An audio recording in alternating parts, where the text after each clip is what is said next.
Pemirsa, persoalan terkait demonstrasi pekerja Jakarta International Container Terminal atau JICT dari Tanjung Priuk, Jakarta beberapa waktu lalu berdampak terhadap dilayangkannya gugatan Citizen Lawsuit Rakyat Indonesia di Pengadilan Negeri Jakarta Pusat.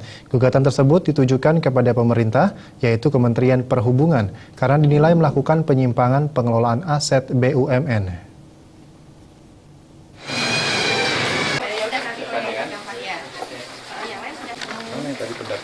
Jumat siang, perwakilan masyarakat yang terdiri dari dua orang aktivis, yaitu Ketua Federasi Serikat Pekerja BUMN Bersatu, FX Arief Puyono, dan Ketua Petisi 28 Haris Rusli, mendatangi Pengadilan Negeri Jakarta Pusat dalam rangka mengajukan gugatan Citizen Law Suit Rakyat Indonesia kepada pemerintah Republik Indonesia.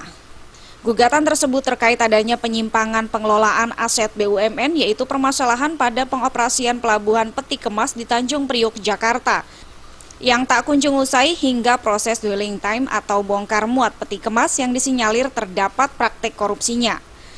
Menurut Ketua FSP BUMN Bersatu, Arief Puyono, bahwa masyarakat menggunakan hak pengajuan gugatan ini kepada pemerintah, yaitu Kementerian Perhubungan dan juga perusahaan BUMN Pelindo II, dan Hutchison Port Holding sebagai perusahaan pelaksana operasionalnya agar nantinya proses pengoperasian pelabuhan peti kemas menjadi lebih baik.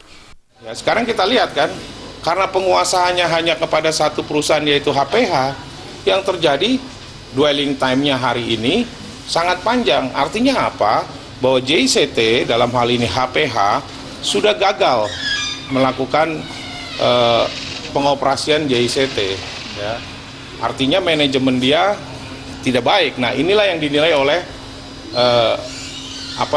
oleh regulator.